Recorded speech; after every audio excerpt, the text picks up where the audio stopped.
new media and museums, specifically about art museums, but also about museums in general. And we're talking about the new possibilities and the new challenges that new media technologies pose for museums.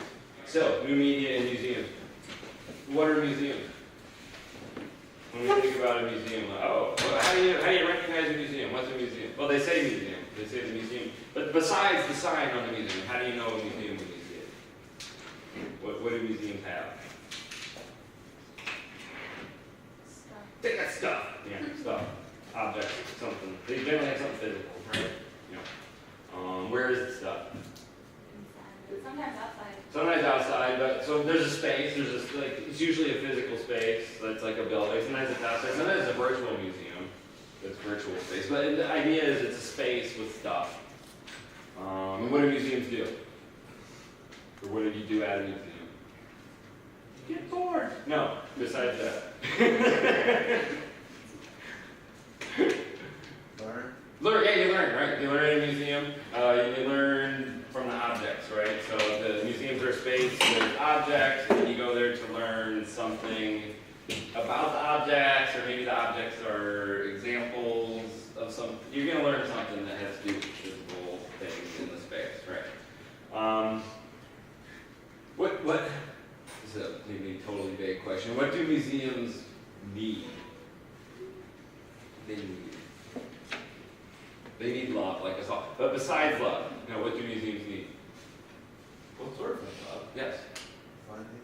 That was my end point, but you went there right away. Right. So ultimately, museums need money. They need funding, right? They need to get money from donors. They need people to want to come to the museum and put money in the box.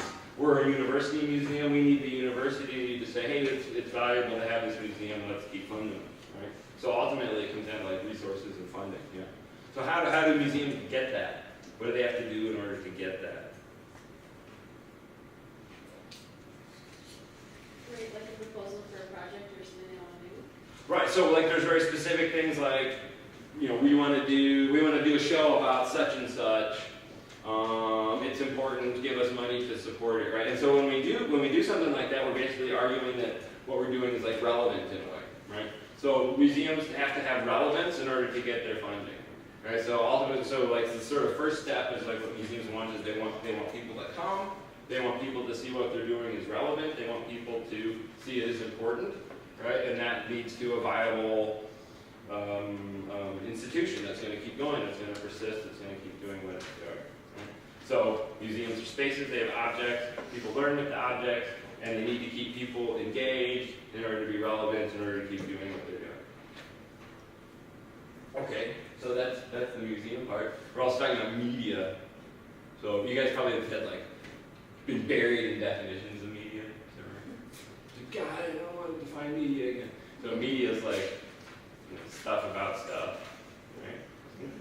Is that the definition you guys use? Stuff about stuff? That's the new one. Stuff about stuff. So a connected term is mediation. What's mediation? Or give me an example of mediation. That's a very good example. So there's sort of two definitions of mediation. One is like mediation of a disagreement, and sometimes will be like a disagreement, and then a mediator will come in and mediate an agreement. So it's about bringing two sides together, right? So when we talk about media and museums, what's mediation outside of this sort of like negotiation context? What else does mediation mean?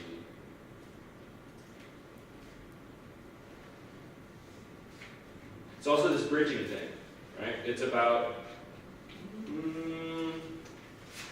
sort of explaining something in another medium. So for example, like when you walk around the art museum, we've got like all these paintings on the wall, and next to each one of those paintings, there's a text that's about the painting, right? That text is a mediation of the painting. It's an explanation of the painting in a different form. It's a way of making the meaning of the painting accessible through a different medium. So that's mediation in a way. So we're talking about different forms of mediation. So art museums or museums in general, always engage in mediation. They're about showing objects and explaining those objects in a way that people could get some sort of learning from, right? And so with new media, we have all sorts of new ways to do that, basically. And so in some ways that challenges what museums have done in the past, and in some ways it extends what museums have done in the past, as we'll talk about. So thinking about new media and art museums, there's really kind of two broad categories to think about here.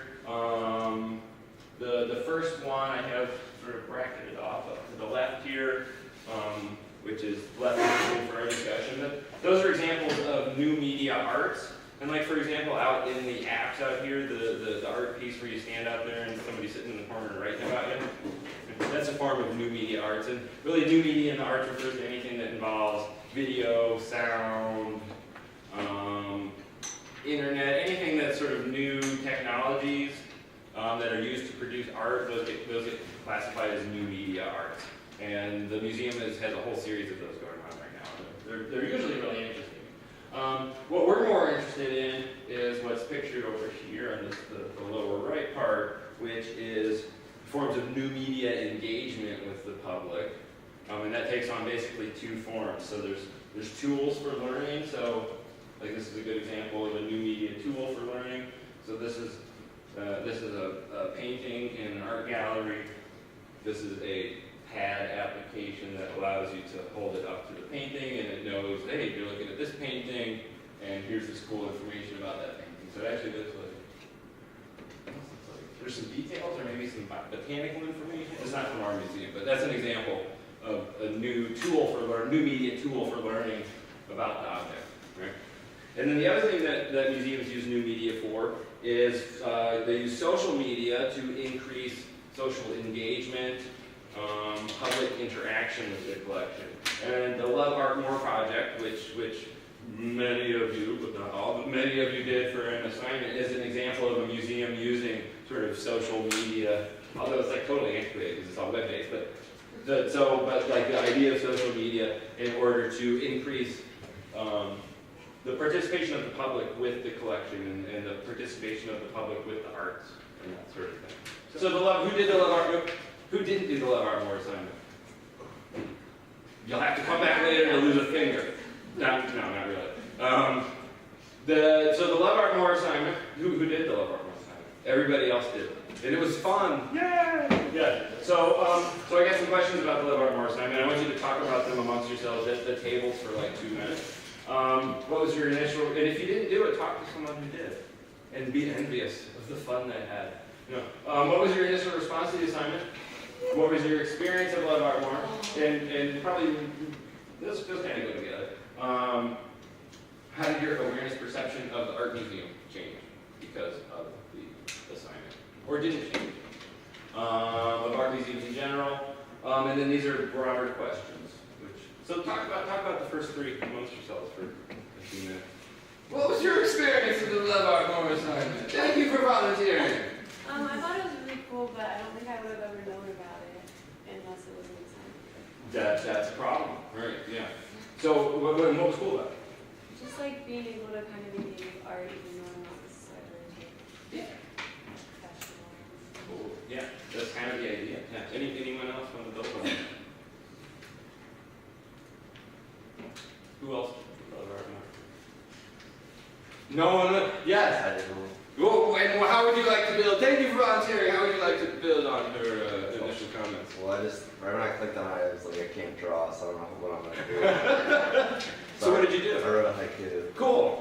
Yeah. I mean, I think the thing we had the most of was the haikus. Yeah. And a lot of pictures of the sun, which were really, some of those were amazing. And a lot of doodles. All the doodles were awesome. Yeah. But someone did a food one that had desserts. Oh yeah, the food one was, there was an arrangement, like play with your food, they did this arrangement of these desserts that was like a nice color theory type of exploration, yeah. Yeah. Yeah, so, so you didn't know about the project ahead of time. Who was like, oh wow, Love Art More from Uma, I can't wait to go. So you all were like that. That's great. So yeah, but that's kind of the idea. It's supposed to be like fun. It's supposed to make people feel like arts are like the arts are every day, and everybody has things to say about the arts. Everybody has interesting things to contribute to the arts, and it's not like you have to be scared of art. It's like it's about engagement in a way. What does this kind of new media project accomplish for, well, we talked about that for the user, right? It's about fun, it's about feeling engaged. What's it accomplish for UMA? No, what should it accomplish for UMA? Yeah. Awareness and publicity for the museum. Exactly. And one of the things that you know, we're a university art museum, so one of the things that we're always trying to do is find ways to engage students, undergrads, which the UMA Late Night, which is shamelessly advertised on your table, and which I encourage you all to go to, is an example of undergrad engagement. And it's always very popular. Has anybody ever gone to the UMA Late Night before? We had like 4,000 people last time, which is a pretty good turnout. Yeah. What's the big shortcoming for like the Love Art More? Say you do love art more. What's the big shortcoming for the museum? Yeah. That people don't follow up, they just forget one project, and they do like art actually. They don't come to museum. Yeah, so you can go on there, you can do a project, you can submit it and never come to the art museum, right? So, and some of the prompts, there's like 5 prompts on there that involve coming to the art museum and engaging with something in the collection, but most of the stuff doesn't involve the art museum, it doesn't involve engaging with a specific work of art at all. It's, you know, take a picture of your doodle, take a picture of the sun, you're an artist too, and you're contributing. And so it's cool because it gets people thinking about the museum, it makes people think that the museum is kind of more inclusive and maybe a bit more interactive, but that project itself doesn't make you come in the door, it doesn't make you have an experience with one of the artworks in the museum. Right? And so that shortcoming is sort of illustrative of one of the pitfalls of new media technologies with museums in general, is that they make it possible to engage with the collection from afar, through a screen, from home, through the internet, all sorts of things different than coming into the physical place and seeing the stuff, and being there with the stuff. And that can fundamentally change what museums do. It can enhance what museums do. It can disrupt what museums do. And it just kind of depends on how they're used and in what cases. So when we talk about new media and museums, there's a couple fundamental tensions that are there, and they can be productive tensions. They can lead to cool new things, or they can be tensions that disrupt what museums have done traditionally, make them less relevant, less likely to get resources. Because I can just do it on the internet. Why should I go to the museum? You know. So it's all about using new media technologies to make the museum and the collection more relevant in different ways. So the most obvious tension is the tension between actual objects, the physical things that are in museums, and virtual objects, which are those objects as they're reproduced digitally, as they exist on screens, through other forms of mediation. And these 2 pictures at the top are great examples of that. So those are both pictures of somebody those are both from the Cleveland Art Museum. I'm going to show you some examples of the Cleveland Art Museum's new media technologies in a bit, because they've gone like way over the top with the stuff, and it's really cool, but it's also like an extremely mediated experience now, so that you've got people in galleries standing in front of art objects, looking at the art object on a screen through augmented reality, when the real thing's right there in front of them, right? And, you know, it's kind of a case-by-case thing. Maybe for some people, they learn all about the thing, and then they're really interested in the thing, the actual thing, and so there's like a bridge between the virtual object and the actual object. But for other people, they might only engage with the screen and never look beyond the screen, or they might be satisfied with just seeing it at home. And if it's all about learning, it's kind of cool and all, but you know, we got to think about what museums are for, and they're about this really site-specific sort of experience with physical objects. And there's all sorts of things about the physical objects on site that you can't get from a virtual object. So what are some things like when you think about a painting, think about a sculpture? What are some things about the physical, actual, real thing that don't get conveyed well through mediation? Yeah, so all sorts of things about the texture, like a lot of the subtle 3-dimensional aspects of it, especially when we think about a paint. Is it getting hot? You want to open the door? Okay. When we think about like a painting, I'm too responsive to movement in front of me. Good dog. No. You know, when you think about like a painting, like especially from like post-impressionism on, like painters are really interested in producing these thick surfaces that are really textured, and you can really see the brush strokes. You can get a sense of the artist's hand actually interacting with the paint and with the canvas. And even with a really good digital reproduction, you don't get that. You don't get the sense of it because you can't sort of change your perspective. The lighting is always the same in a digital reproduction. You don't get the same interplay of shadows and stuff. So there's all sorts of stuff about texture that you don't get from a reproduction. Although the better reproduction you get, the more you can see those things. Like if you compare digital images from like 10 years ago to high-res images now, there's all sorts of things about texture that you can see now, but still, it's not the same. What else? What else is there about real physical things? Yeah. Size. Yeah, definitely. So, like, if you look at, like, so the art museum here, we have 20,000 objects. We've got them all photographed and cataloged online. So you can go on to onto our online catalog and you can search the collection and you can see all 20,000 things. And surprisingly, they're all the same size. So if you look at our collection online, every artwork looks like it's the same size. It can be like a little medallion, it can be a giant painting. On the computer, they're all sized the same way. So you don't actually know what size it is unless you read the dimensions, but then you kind of have to imagine, oh, this is actually small. So one of the interesting experiences I have working here is I often interact with our collection digitally. I look up things online, I search the collection online, I find interesting stuff for people to use for their classes. Then the classes come in, we have the art on display for the classes, and I'm like, whoa, it's gigantic, or whoa, it's really small. Like I didn't even know, because I'm used to just seeing them all the same size on the screen. And students often have that response if they've seen the works ahead of time. They're very surprised by them being small or being big, or by the texture, or there's all sorts of things about the physicality of it that you just don't get digitally. What else? What else could we think of? Yeah. The frame. What does the framing do? I mean, it adds another level to the place, another art decision. Totally, yeah, and that's connected to like placement too. So it's not just like the physical details of the object that you get in place. It's also like how is it framed? How does the frame affect how you see it? What else is around it? What type of room is it in? Where is it in the room? How does the light in the room strike it at different times of day? How do you move around in the room? How do you relate that object to the one next to it? So there's all sorts of things that, I mean, you really think of the whole museum as a frame. And the museum provides a meaningful frame for the art to be displayed. And if it's on a screen, then all those mediating layers of the museum aren't there anymore. And it's just kind of like, image. What do you make of it, right? Yeah. What about like, what if you go over to, anybody ever been over to the Kelsey Museum of Archaeology across the street over here? They got a bunch of really old stuff, right? Like stuff that's thousands of years old. And, what's it?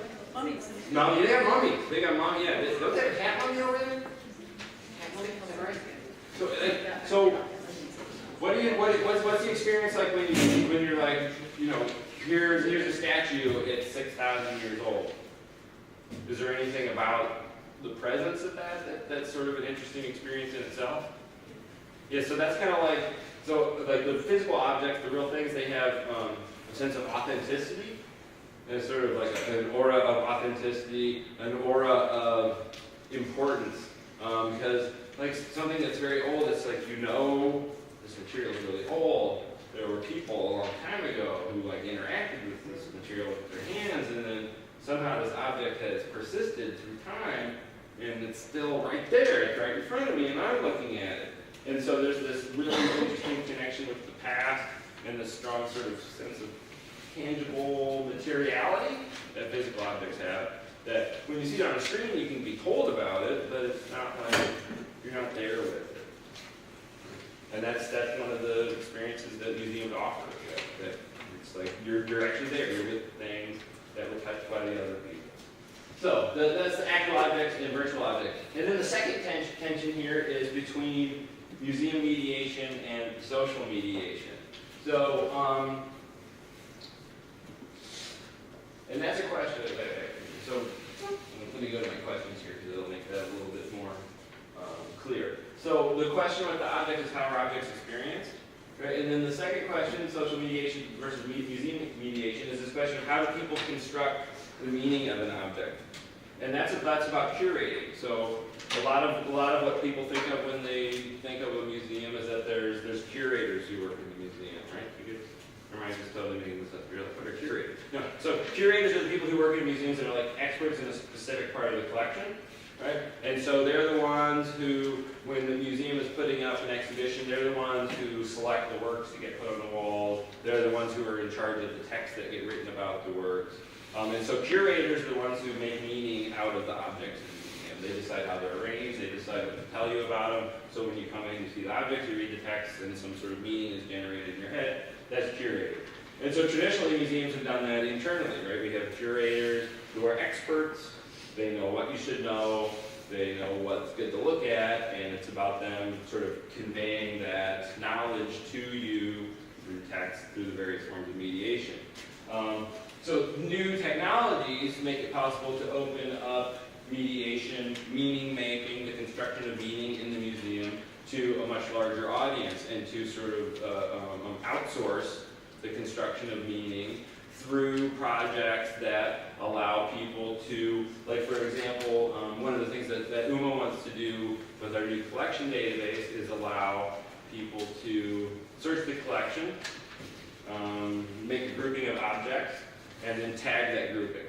Right? And so with that, and then other people can come along and search those tags and find, groupings based on whatever tags those are. So what that does is it allows the public to say this is a relevant group of objects, and they're relevant for this reason. And then we also want people to be able to comment. We want people to be able to add text to it as well.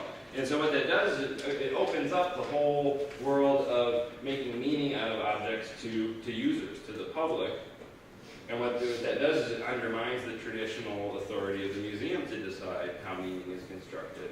And so within museums, there's this, it's a tension. It's not really clear which, where to land on this. It's a negotiation between the two sides. To what extent do we want to allow the public to be involved in meaning making with the objects? To what extent do we want to edit what the public's saying? Or do we want to just make the meaning all ourselves and put it out there on social media? So museums are in the process of figuring out where to land on this. To what extent do we want to allow the public to make meaning out of the objects without us intervening with their production of meaning? To what extent can we just open this up and let it happen? And a lot of museums are like freaked out about that. We control this construction of meaning. And others are just like, hey, let's open it up and let people do what they want. So those are two examples of this tension that's created by new media and their relationship to what museums have done. Yeah, so let me show you some examples of some new media technologies that kind of make what we've been talking about here a little bit more tangible. The first thing I want to show you is,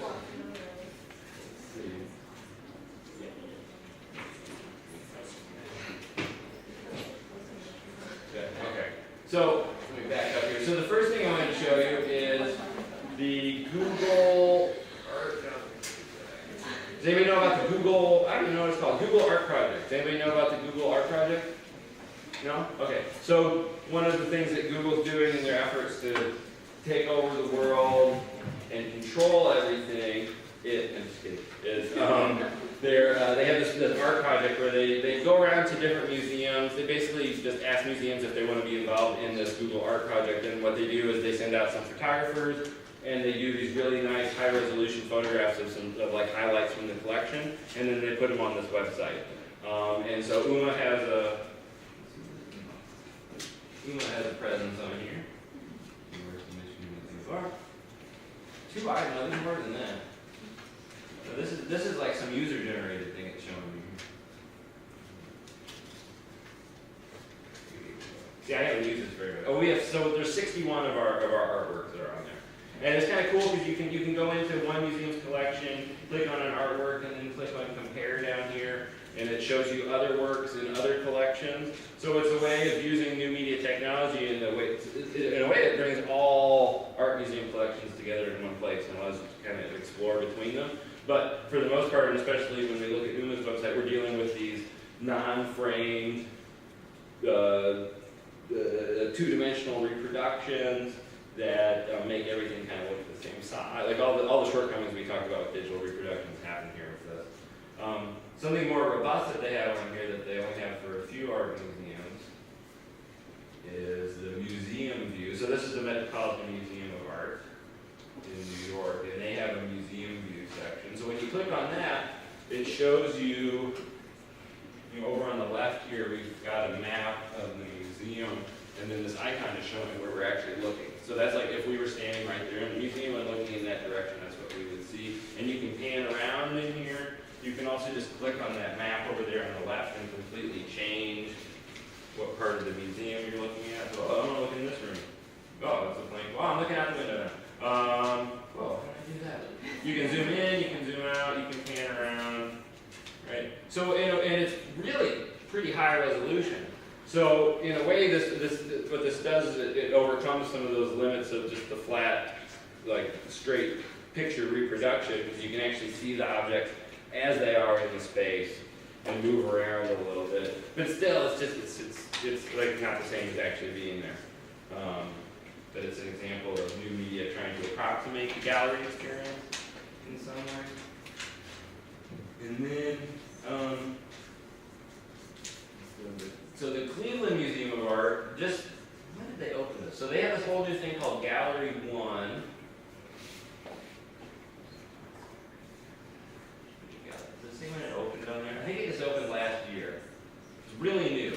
And they are, so with this new Gallery 1 in Cleveland Museum of Art, is the top museum for new media technologies and trying to do crazy new things with technology. And, well, here, I'm going to show you a little video. That's not it. The video that shows some of the new technologies they have. Okay, so the first thing, this one's great because, yeah. Okay, so this is in the art gallery. There's this big screen here. So there's the sculpture back there. And this is a really big flat screen, and you can zoom in on it, and you can turn it. But the real thing's right there. So, like, in this case, I'm not sure how useful that is, because, like, one of the things you want to do with sculptures, let me pause that. One of the things you want to do with sculptures is walk around them and get a sense of, their spatiality and how the vistas change as you walk around them. And so having a full-scale reproduction on a screen that you can spin is a way of approximating that. But what's the use of it in the gallery exactly when the real thing's right there? I'm not sure. And then you'll see you get these people in line to use the screen. So this other technology they have on the screen is the spatial recognition, which is this here right here. So you stand in front of the thing, you make a face, you make it different. You make a face, and it brings up an art from the collection that has the same facial expression. And it morphs between them. That's real time. That's what it actually does. So it's really cool. And it's fun. And it gets people interested in going to the Cleveland Museum of Art. Their visitorship is up. And you'll see in some of these shots, you see people waiting in line to use the screens. And maybe increase the amount of money they're getting. I mean, it's been good for the museum, but the question is, to what extent do these tools make people go look at the real art in the real gallery, and to what extent do they go on to play with the screen? And then you can save them, you can send them to yourself probably. You see, they got screens all over the place. So, I mean, that's an example of a really highly mediated museum experience that's been very popular, and it's got all sorts of great things that it does, but there's this tension here, and like, there's always this question, to what extent is this advancing the museum's mission, and to what extent is it distracting from it and making people feel satisfied